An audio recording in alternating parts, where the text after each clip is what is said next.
Tom Bower, what was your reaction when you saw those headlines? I thought it was confection. We're talking about Meghan Markle, the woman who went from Hollywood hopeful to Duchess of Drama. And if you thought you'd heard it all, oh no, baby. Tom Bower, the 85-year-old royal biographer who has spent decades peeling back glossy facades, just dropped bombs. Not whispers, not shade, bombs. And when this man speaks, people don't just listen, they take notes. Let's start with the ghost Meghan cannot outrun, the so-called yacht girl past. For years, she's styled herself as the underdog who clawed her way up through grit and talent. But Bower, he's not buying it. He paints a picture of yacht parties, exclusive connections, and strategic networking with powerful men. Meghan, of course, calls these rumors sexist and defamatory. But here's the thing. When whispers last for over a decade, people start asking why. And Bower thinks he knows because they fit a bigger pattern, a pattern of spin, control, and image management that's now cracking under the spotlight. Now, if that were all, maybe Meghan could shrug it off.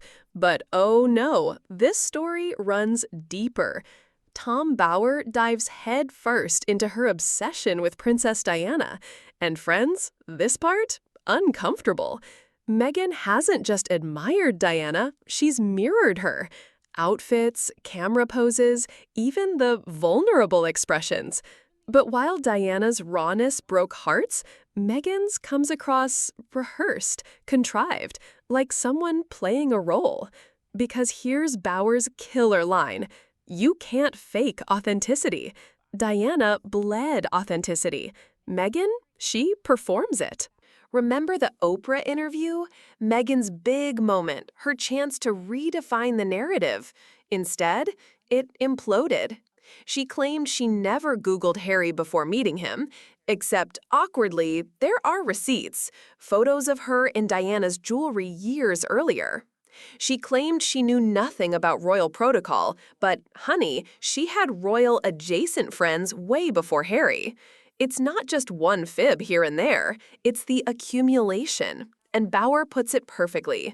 When you tell enough lies, they flood everything. And once they do, no one believes anything anymore. And then we get to the marriage, the glossy Netflix documentaries, the red carpet hand-holding, the posed family shots. According to Bower, what we're seeing is less a fairy tale, more a fragile business partnership. He claims Meghan uses her children like shields, rolling them out in the press whenever criticism gets too hot. Behind the scenes, the fairy dust fades. The gap between Harry and Meghan grows wider. The smiles look tighter. The photo ops feel desperate. What once seemed like a royal love story now looks more like a contract with a PR team. To the British royal family is this idea of a royal reconciliation, and we have some of the top aides having these super secret meetings here in London. Hollywood smelled it too. At first, Meghan was golden, invited to elite dinners, rubbing shoulders with A-listers. But somewhere along the way, the calls stopped coming. Big producers whispered, celebs kept their distance. And why? Because in Hollywood, unpredictability isn't mysterious, it's toxic. Meghan became a brand liability. Too much drama, too much spin, too much Meghan. And when the whispers start, when your name quietly disappears from the invite list, that's not a coincidence. That's exile. And let's talk about the projects. Spotify pulled the plug. Her podcast deal fizzled into nothing but awkward headlines.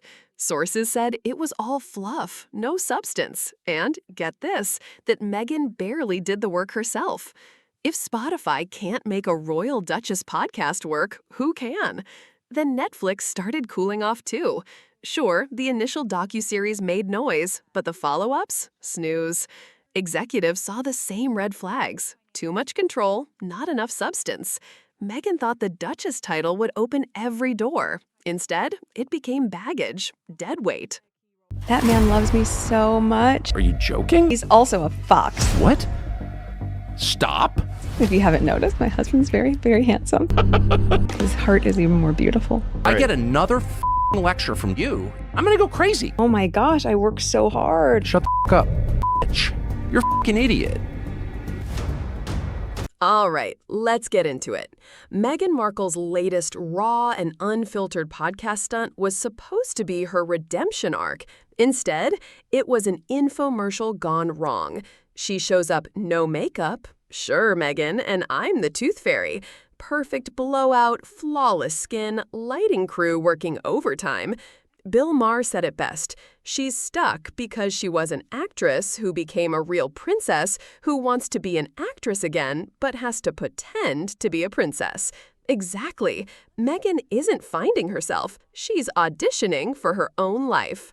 And the host, Jamie Kern-Lima? Please, that wasn't an interview. That was cheerleading in high heels. Your eyes sparkle, Meghan. Your husband is so beautiful. Bill Maher literally gagged at the clips, mocking it like the world's worst late-night infomercial. You know it's bad when Maher, a man who sat through decades of Hollywood phoniness, calls you the fakest thing in the room. You're complaining about your hard life, and you're so privileged. It's just so weird. It's ridiculous. Then comes the jam, her homemade strawberry jam that sold out in 30 minutes. Except, plot twist, there was barely any stock to begin with. Scarcity Marketing 101. Bill Maher tore that apart too, pointing out she's pretending to be Martha Stewart while someone else is making the actual product. She doesn't make the jam. She doesn't even organize her own closet. That's not work. That's branding. Ouch. And let's not forget, she's still signing gifts as Her Royal Highness. Bill Maher practically howled at that. My castle is too small. The Queen is mean to me, but I'm still putting HRH on my stationery. The only billion-dollar idea she ever had was marrying a prince. Brutal. The nearest thing Meghan Markle ever had to a billion-dollar idea was marrying a prince.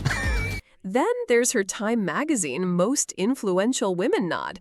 The internet laughed, critics scoffed, and Bill Maher, he tore it to shreds. He said her being on that list was like Katy Perry claiming she's an astronaut, a complete joke. When Meghan got up on stage talking about jam and flower arrangements as self-care, Maher said it was some of the most excruciating footage he'd seen in a long time. And honestly, he's not wrong. I don't know how much longer my father has. He won't speak to me because of this security stuff. I would love reconciliation with my family. I've always, there's no point in continuing to fight anymore. As I said, life is precious. If you are trying to reconcile with your family, if you are trying to make amends, you don't go on TV and blame them again. But Meghan's not the only one getting dragged. Prince Harry, in his latest BBC interview, dropped the gem, "I don't know how much longer my father has," while King Charles is battling cancer. Even Bill Maher rolled his eyes. If you're trying to reconcile with your family, maybe don't throw them under the bus on live TV. The timing was cruel, the delivery self-pitying, and critics said Harry was basically exploiting his father's illness for sympathy points. Now, the palace insiders reportedly think Charles won't even speak to Harry, fearing the next private chat will end up as Netflix content. That's not family drama, that's a reality show. Bill Maher flat out called it delusional. And Meghan's just accepting all these compliments. I know I'm great, aren't I? Ex-staffers whisper Meghan is more tyrant than duchess, wellness brands won't touch her, and critics from Megyn Kelly to Maher himself have gone nuclear, branding her a malignant narcissist. And you know what? Maher sums it up with his usual acid tongue. She can't get enough of herself while simultaneously playing the victim. She claims she works so hard, editing podcasts, raising kids, building brands. Bill Maher cut that down instantly. Hard work is getting up at 7 a.m. and working 10 hours on your feet in a factory, not paying someone to organize your wardrobe. That one line had audiences howling because it's the one thing Meghan never seems to grasp. Isn't she a great environmentalist? Why are we using and reusing so much plastic? Good point. Then she gives us the ineffable tip that when you tie a knot, always be sure you put a bow on.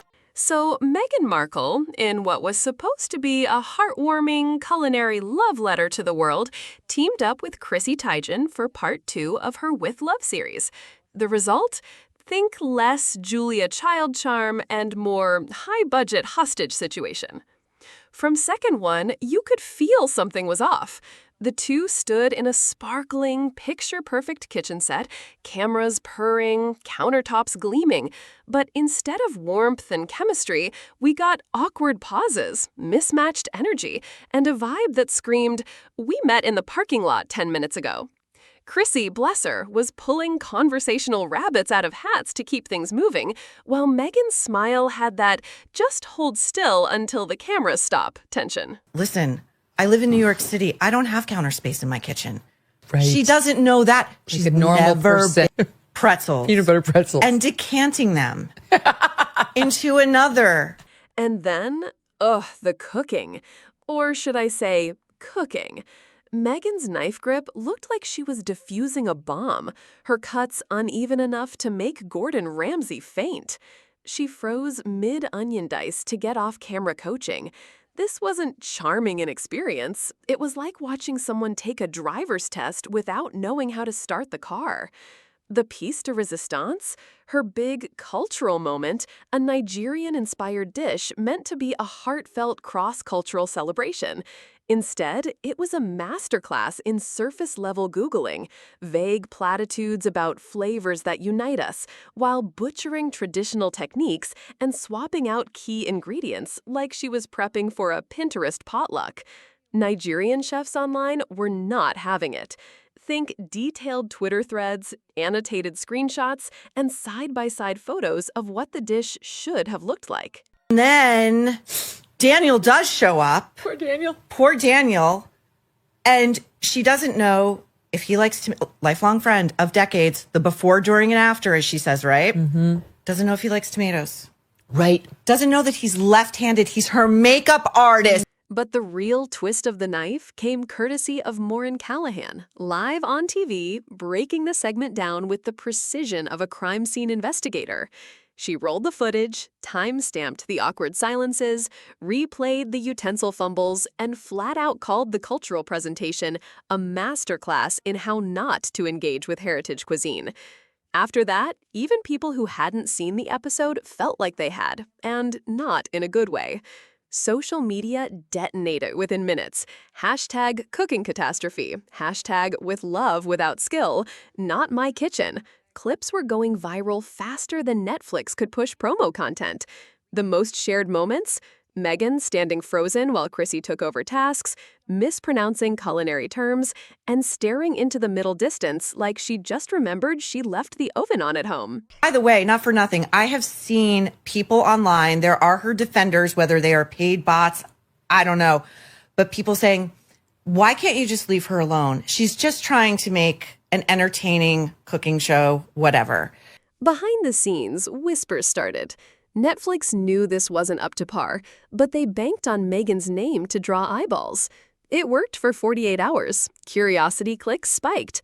But at what cost? Industry analysts are already warning that you can only sell the brand name for so long before people start demanding actual substance. And the cruelest irony? This was filmed back-to-back with Season 1, meaning every single criticism from her first go-round, flat energy, messy presentation, questionable hair choices, was baked right into Season 2. No adjustments, no growth, just double the footage of the same issues. So now, instead of being remembered as a cozy cooking show, With Love Part 2 has become a glittering, slow-motion car crash. A reminder that sometimes the biggest budgets, the brightest lights, and the most famous names can't mask the simple truth. If you can't dice an onion or hold a conversation, the camera will catch it, and so will the internet. This isn't just a flop, it's a brand moment, and not the kind you frame in the office. This is the kind you spend months, maybe years, trying to spin away. But with the clips already immortalized online, good luck with that. Do you want me to also add a fictional off-camera meltdown scene for extra dramatic punch? That would send this gossip piece through the roof.